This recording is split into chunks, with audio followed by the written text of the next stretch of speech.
L'air dans le salon des Ventes Valmont était aussi épais que le velours qui couvrait les murs, un mélange enivrant de Dom Pérignon, de Chanel né 5 et d'une ostentation sans bornes. Nous sommes au cœur d'un événement caritatif de la haute société où la philanthropie haine était qu'un déguisement pour la vanité.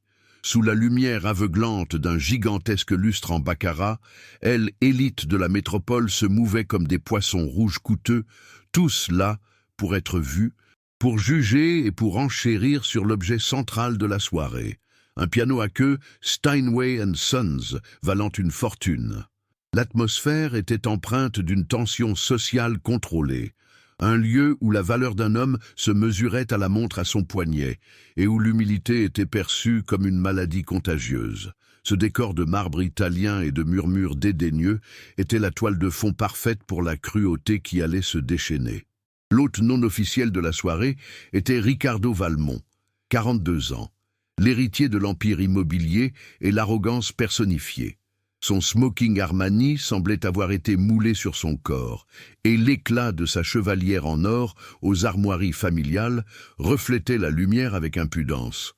Grand, les cheveux impeccablement gominés, Ricardo se pavanait parmi les invités, distribuant des sourires condescendants, ses yeux bleus et froids cherchant toujours l'occasion de réaffirmer sa domination.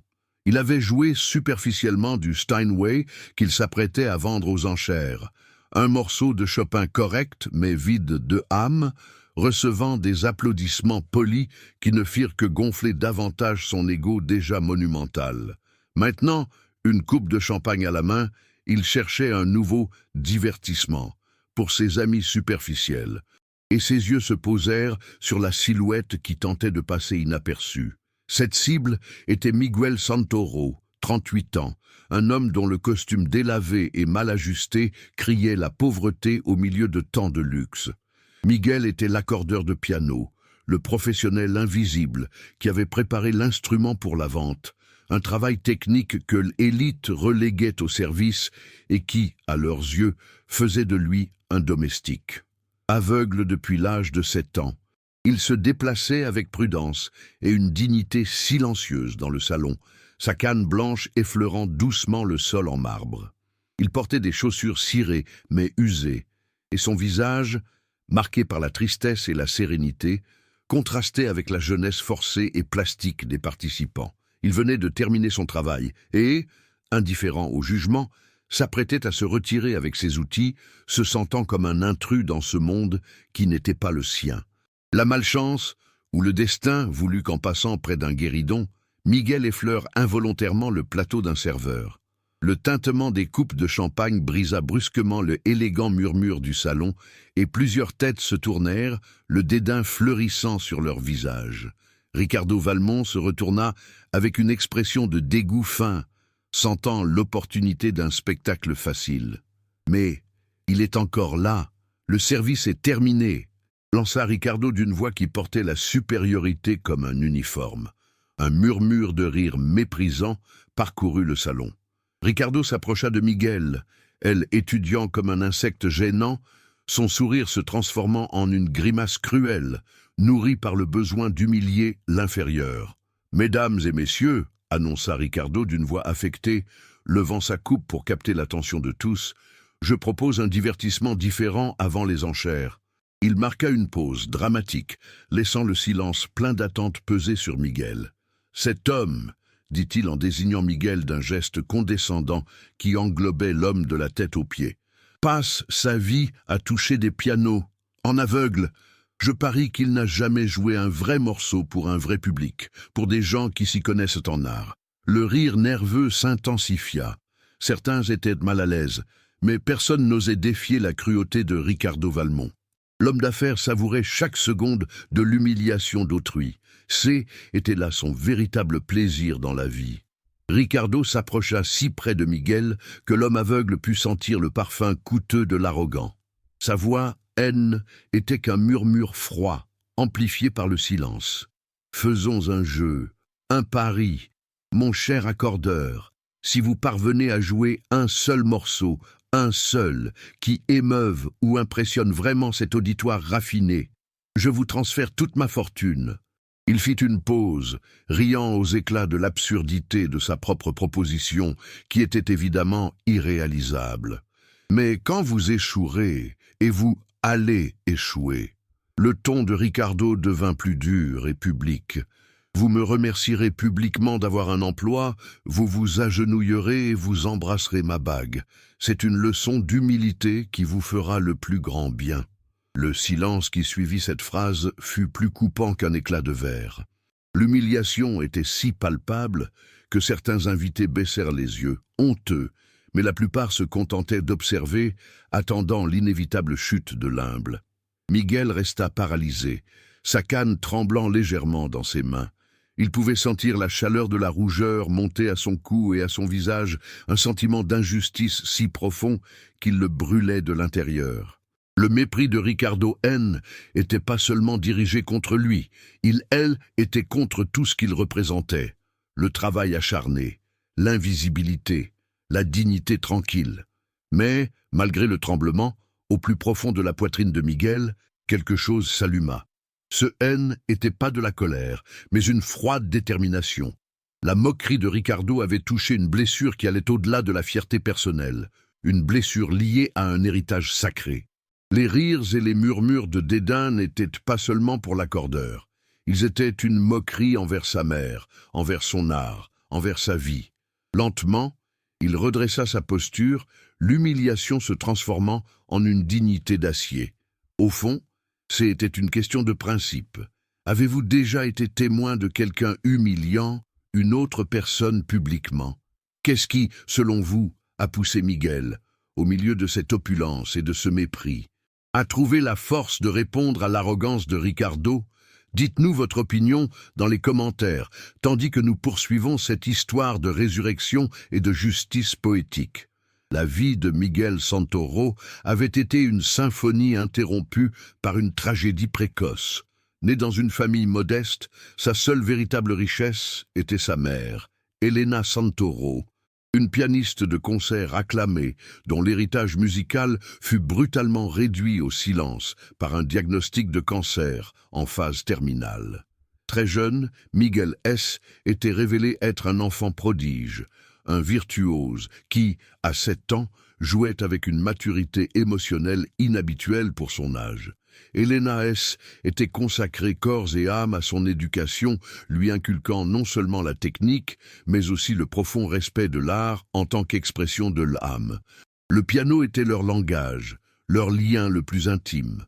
Cependant, un accident de voiture, peu après le diagnostic de sa mère, lui ravit la vue, le plongeant dans une obscurité qui n'était pas seulement physique. À 15 ans, à la mort d'Elena, Miguel abandonna la scène, convaincu que sa cécité avait trahi la vision et le rêve de sa mère, un traumatisme qui l'avait confiné au métier invisible d'accordeur. Son talent ne disparut pas, il se cacha. Pendant des années, Miguel avait pratiqué dans la solitude de son petit appartement, utilisant ses mains comme ses seuls yeux, accordant des pianos le jour pour gagner sa vie et jouant la nuit pour guérir son âme. La seule relique qu'il conservait et qu'il portait toujours dans la poche intérieure de son vieux costume était une partition manuscrite, décolorée et usée par le temps.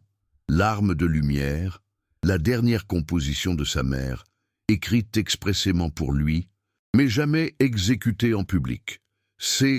Était un morceau d'une virtuosité extrême, un amalgame de douleur et d'amour, un testament musical qu'il estimait ne pas mériter d'interpréter à cause de la honte auto-imposée de son abandon de la scène.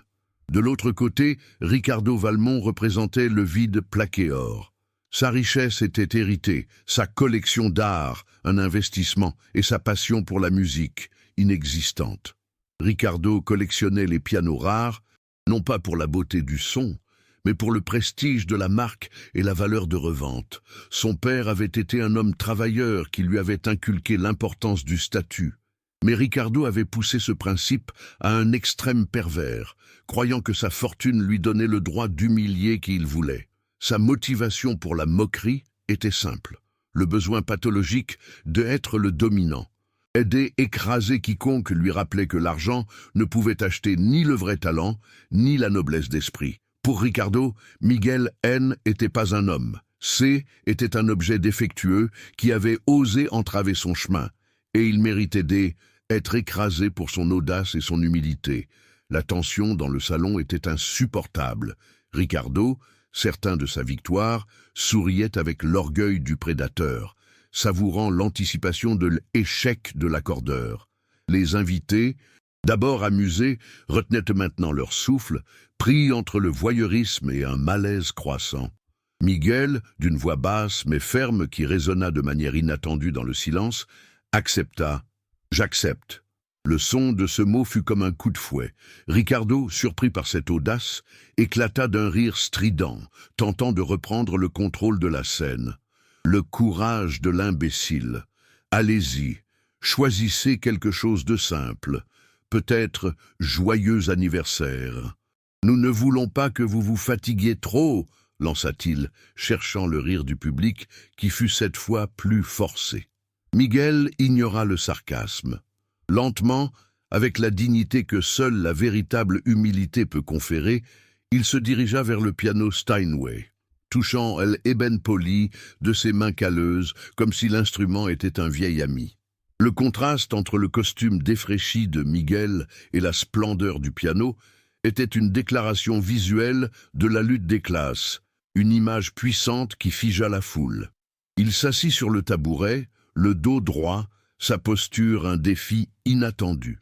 Ses doigts tremblaient, non pas par peur de l'échec public, mais à cause de la résurgence du vieux traumatisme, la terreur de décevoir sa mère, la crainte d'exposer à nouveau son âme après des années de réclusion. Dans le silence absolu, Miguel sortit de sa poche la partition de Larmes de lumière. Ses mains tremblantes posèrent le papier sur le pupitre, un geste plus symbolique que pratique. Le public, en le voyant, interpréta cela comme le choix d'un morceau au hasard pour un musicien sans mémoire visuelle. Mais pour Miguel, la partition était un talisman, l'encre de son héritage, le souvenir du dernier regard aimant de sa mère.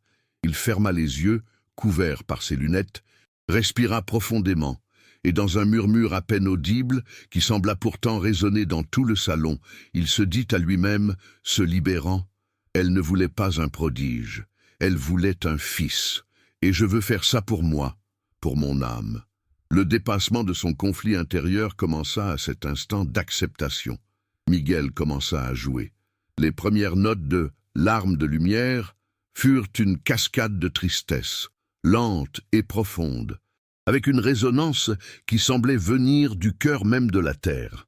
Mais à mesure que ses doigts se déplaçaient sur les touches, quelque chose d'extraordinaire se révéla. La technique de Miguel était impeccable, chaque arpège exécuté avec une précision qui défiait la vue, mais l'émotion était dévastatrice. C était la voix de sa mère, la complainte d'un fils perdu et la joie soudaine et furieuse de la résurrection. Les invités, qui s'attendaient à une moquerie ou à une erreur, restèrent paralysés. La musique N était pas seulement de la musique. C était une histoire, une douleur qui devenait son, une confession. Le morceau gagna en complexité, un tourbillon de changements de rythme et d'accords dissonants que seul un virtuose doté d'une mémoire absolue et d'années de pratique silencieuse pouvait maîtriser. Ricardo Valmont, d'abord affublé de son sourire moqueur, sentit le sang quitter son visage. En tant que collectionneur et connaisseur superficiel, il reconnut immédiatement la complexité de l'œuvre. C était quelque chose que son propre talent médiocre ne pourrait jamais aborder. Son front se plissa, la surprise se transforma en panique, alors qu'il réalisait que l'objet défectueux qu'il avait tenté de écraser était, en fait, un artiste de calibre mondial. Le public passa du silence à l'étonnement, puis à l'admiration la plus profonde. Les murmures se transformèrent. Quelle précision! C'est incroyable! Qui est cet homme? C'est la plus belle chose que j'ai jamais entendue. Les rires dédaigneux avaient été remplacés par un silence respectueux. Une vieille dame de la haute société, assise au premier rang, porta les mains à sa bouche. Ses yeux s'emplirent de larmes, émus par l'émotion brute et magnifique qui émanait du piano. Miguel jouait sans voir, mais le cœur complètement à nu, en canalisant la perte de sa mère, le poids de sa cécité et la liberté nouvellement découverte en affrontant sa peur. Le talent, sa vérité cachée, avait fait irruption dans le salon comme une force de la nature. Ricardo, désespéré de reprendre le contrôle, tenta de murmurer quelque chose à un serveur, peut-être pour arrêter la musique, mais ses mots se perdirent dans le déferlement sonore. Son visage se tordit, passant de l'orgueil à la terreur. Son plan avait échoué de façon catastrophique. L'humiliation n'avait pas lieu sur le tabouret du piano, mais au centre de sa propre poitrine. L'homme d'affaires, dont l'empire reposait sur l'apparence, se vit nu, sa propre superficialité exposée par chaque note jouée par l'homme aveugle. Le talent de Miguel était une vérité indéniable, une vérité que l'argent ne pouvait ni acheter ni réduire au silence. Miguel, avec une force émotionnelle inépuisable, s'éleva vers le point culminant du morceau. Les accords finaux résonnèrent comme des cloches de cristal, un soulagement, un pardon et un adieu, se terminant par un murmure de notes qui s'évanouit dans l'air. Le silence qui suivit ne fut pas le silence de l'attente, mais le silence du choc, la pause obligatoire après avoir été témoin de quelque chose de sacré. Les doigts de Miguel restèrent immobiles sur les touches. Ses épaules s'affaissèrent légèrement sous la libération d'années de douleur. Des larmes, chaudes et libératrices, coulaient sous ses lunettes noires. Le silence après la dernière note de larmes de lumière se prolongea pendant ce qui parut une éternité, un vide sacré où seule résonnait la vérité nue. L'atmosphère était transformée. L'air lourd d'ostentation avait été purifié par la musique de Miguel. Les invités restaient immobiles, comme des statues, leurs visages reflétant un mélange de étonnement et d'une émotion profonde et longtemps oubliée.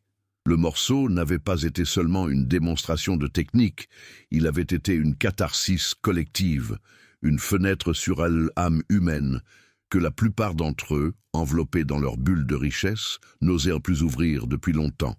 Le renversement des rôles était complet. Celui qui avait été traité de aveugle et de défectueux venait de leur révéler la vue. Le charme fut rompu lorsqu'une femme élégante, âgée d'environ 65 ans, vêtue d'un tailleur haute couture, se leva de son siège.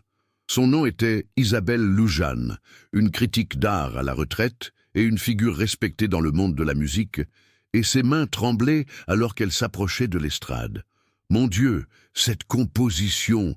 s'exclama-t-elle d'une voix étranglée par l'émotion, attirant l'attention de tous. « Je connais cette composition. » À cette larme de lumière, elle s'arrêta juste à côté du piano, regardant intensément Miguel. « Êtes-vous Miguel Santoro, le fils d'Elena Santoro ?» La question résonna comme un coup de tonnerre, et le salon éclata en un murmure assourdissant de surprise et de reconnaissance, la révélation finale. Isabelle se tourna vers le public, sa voix, désormais ferme, devint le porte-voix de la vérité. Elena Santoro fut l'une des plus grandes pianistes du siècle dernier, une véritable artiste. Elle a écrit ce chef-d'œuvre pour son fils, son enfant prodige, mais le monde n'a jamais pu l'entendre en concert. Parce que lui, peu après la mort de sa mère et après avoir perdu la vue, a abandonné la musique. Nous n'avons jamais su où il était, nous pensions qu'il avait abandonné. La pièce manquante du puzzle de Miguel, l'humble accordeur aveugle, s'assembla sous les yeux de tous, révélant le prodige perdu, le fils de la légende, dont l'identité avait été cachée par la souffrance et le renoncement. La femme du premier rang, en larmes, hocha vigoureusement la tête. « J'ai été l'élève de sa mère. Elle m'a parlé de son Miguel et de la façon dont il jouait avec son âme, avec son cœur. » Ricardo Valmont était pétrifié. Son arrogance fondit en une panique froide et paralysante. Il transpirait malgré la fraîcheur du salon. Son costume Armani lui semblait être une camisole de force. L'ampleur de son erreur était incommensurable. Non seulement il avait humilié un génie, un véritable artiste, Mais il l'avait fait en public, sous prétexte d'un divertissement cruel, et l'homme qui l'avait tenté de écraser était l'héritier moral d'un legs artistique que lui, avec tout son argent, ne pouvait qu'acheter superficiellement. Ses yeux, autrefois calculateurs, étaient maintenant remplis d'une terreur sociale, réalisant que l'humiliation qu'il avait planifiée était retournée contre lui 10 fois plus forte. Miguel se leva lentement du tabouret, son corps tremblant encore, mais cette fois non pas de peur, mais de libération. Lentement, il retira ses lunettes noires, la révélation de ses yeux sans vie, marqués par les cicatrices de l'accident et de son visage sillonné de douleur, rendit le choc dans le salon encore plus profond. Elle a écrit ce morceau en sachant qu'elle était mourante, révéla Miguel d'une voix à peine audible, mais chargée d'une émotion intense et cathartique. Elle m'a dit que je devais le jouer quand je me serais enfin pardonné de ne pas avoir pu la voir une dernière fois. Je croyais l'avoir déçu, qu'un aveugle ne pouvait pas être son successeur, et je me suis caché. Le public N était plus un parterre de juges, était une masse émue d'humanité. Les murmures se transformèrent en une ovation assourdissante, un rugissement d'admiration et de soutien inconditionnel. Les gens applaudissaient à s'en rougir les mains, les yeux humides, leur silence initial de dédain transformé en une reconnaissance authentique de la valeur. « C'est le fils d'Helena !» cria un homme. « C'est la plus belle chose que j'ai jamais entendue !» s'exclama un autre. Le talent caché de Miguel n'avait pas seulement refait surface, il avait exposé la superficialité de tout l'événement. Il était la seule véritable œuvre d'art dans le salon. Ricardo tenta de s'éclipser, mais son chemin fut bloqué par un groupe d'hommes d'affaires, autrefois ses amis, désormais ses juges froids. « Monsieur Valmont », dit l'un d'eux d'un ton glacial, sa voix amplifiant le sentiment de la foule, « je crois qu'il y a une promesse à tenir. Un homme d'affaires doit honorer sa parole, ne croyez-vous pas ?» Ricardo blêmit. Je plaisantais. Était une figure de style. Je ne vais évidemment pas lui donner ma fortune. Son désespoir était un spectacle aussi intense que la musique de Miguel, mais infiniment plus pathétique. L'homme qui se croyait le maître du monde s'effondrait sous le poids de l'opinion publique. Miguel, avec une dignité tranquille, s'avança vers Ricardo. La confrontation était inévitable. Ricardo se recroquevilla, craignant le coup, mais Miguel le regarda, ou le sentit, seulement avec une pitié froide. Sa voix, maintenant forte et claire, résonna dans le salon, portant le poids moral de la victoire. « Je n'ai pas besoin de votre fortune, monsieur Valmont. Ma mère m'a laissé un héritage que vous ne pourrez jamais acheter.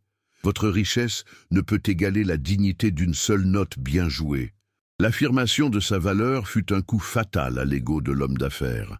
La vraie cécité n'est pas dans les yeux qui ne voient pas, mais dans l'incapacité de voir la valeur chez l'autre, au-delà de la marque de ses vêtements ou du solde de son compte, continua Miguel, sa voix résonnant d'une autorité morale absolue. Il était passé de victime à maître, donnant une leçon de vie. Vous vouliez humilier un accordeur aveugle pour vous sentir plus puissant. Mais vous n'avez réussi qu'à exposer le vide et la misère de votre propre cœur. Le jugement de la foule était unanime. Ricardo Valmont, le grand collectionneur, était l'objet le plus vide du salon. Le dépassement de Miguel était complet. En exposant la cruauté de Ricardo, il s'était libéré du fantôme de la déception maternelle. Il avait honoré Helena non pas comme l'enfant prodige qui avait perdu la vue, mais comme l'homme qui avait trouvé son âme à travers son art. Le public, qui avait commencé par rire, était maintenant témoin d'une rédemption et d'un jugement. La scène était le point culminant de la justice poétique. L'humiliation de Ricardo Valmont fut totale et publique, telle qu'il avait conçu celle de Miguel.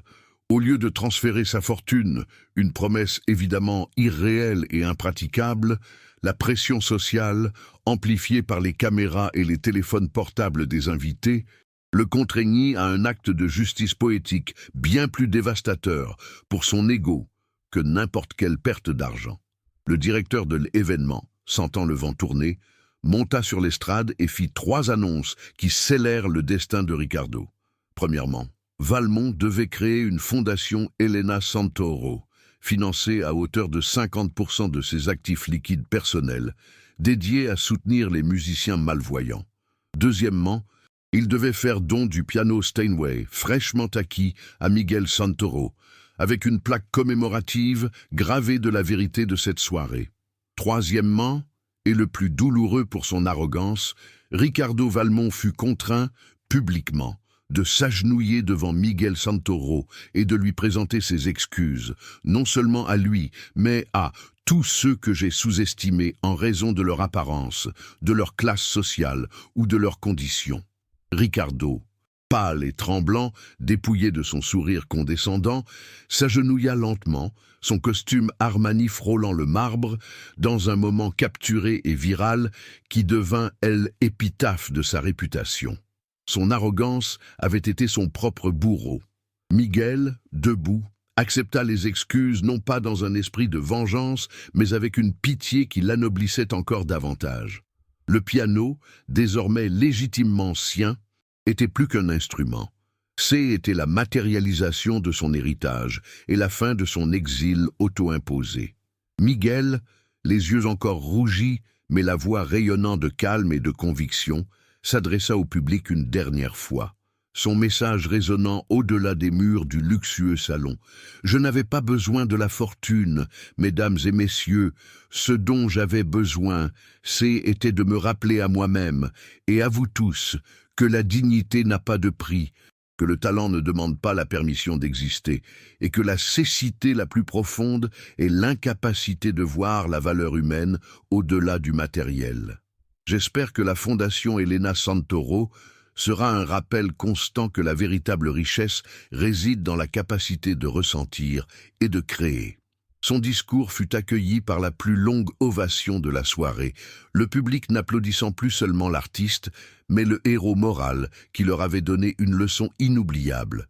Les conséquences pour Ricardo furent immédiates et brutales. Dans les jours qui suivirent, la vidéo de son humiliation publique devint virale au niveau mondial, faisant de lui un paria social.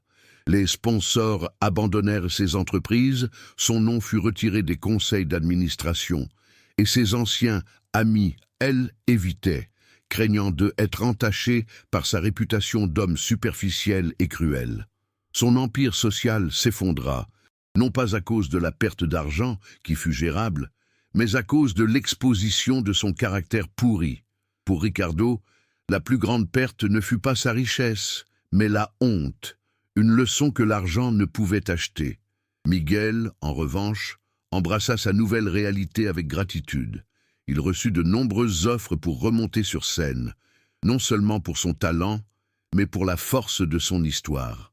Le directeur de l'événement, dans un retournement complet de situation, annonça que Miguel serait la vedette du prochain concert de charité où il interpréterait Larmes de lumière en intégralité. Miguel accepta, sentant que pour la première fois, il bouclait la boucle de sa vie et honorait le dernier vœu de sa mère. Le fardeau de la culpabilité et de la honte s'était détaché de ses épaules. Le dénouement était clair. La dignité et le talent d'un homme humble avaient prévalu sur la richesse et l'arrogance d'un magnate. L'histoire de Miguel devint une lueur d'espoir, un rappel que la vérité et l'essence humaine trouvent toujours un moyen de briller, peu importe les couches d'ostentation qui tentent de les recouvrir. Le public quitta le salon en ne parlant ni des bijoux ni des investissements, mais de la musique de Miguel et de la leçon de Valmont, avec un sentiment de justice accomplie et un profond respect pour l'art et la résilience humaine. 6 mois plus tard, la Fondation Elena Santoro avait soutenu plus de 200 jeunes musiciens malvoyants, donnant accès à la musique à ceux qui en avaient le plus besoin. Miguel Santoro se produisit au Carnegie Hall lors d'un concert à guichet fermé. Le piano Steinway, au centre de la scène, portait la plaque commémorative. Miguel, sa dignité intacte et sa cécité transformée en une métaphore de sa profonde vision intérieure, était devenu un phare d'inspiration. L'héritage d'Elena Santoro non seulement vivait, mais s'épanouissait à travers son fils. Miguel avait trouvé sa raison d'être, non seulement être un artiste, mais aussi un mentor, un exemple de dépassement. Il partageait son temps entre l'enseignement à des enfants aveugles, leur transmettant le toucher et l'âme de sa mère, et ses concerts acclamés, portant l'arme de lumière aux quatre coins du monde. Ricardo Valmont, quant à lui, apparut dans une brève scène des mois plus tard. Il travaillait, avec un air de résignation et d'humilité forcée, dans un petit magasin d'instruments de musique, ses cheveux gris en désordre et sans ses accessoires coûteux. Un client ne le reconnut pas. Il avait perdu son empire social, mais dans la solitude et la monotonie d'un vrai travail, peut-être, juste peut-être, avait-il commencé à comprendre la valeur de ce qui ne pouvait être acheté. Sur le mur, une coupure de presse, Miguel Santoro triomphe, la rédemption du prodige oublié. La morale de cette histoire est aussi claire que la note finale d'une symphonie.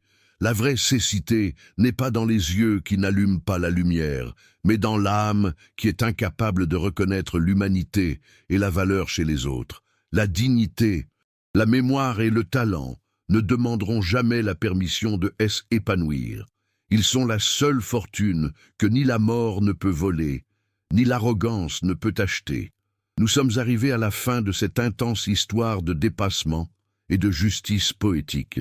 Quelle partie de la transformation de Miguel vous a le plus ému et que pensez-vous qu'il adviendra de Ricardo Valmont à l'avenir? Laissez votre commentaire ci-dessous avec votre opinion. À bientôt pour le prochain récit.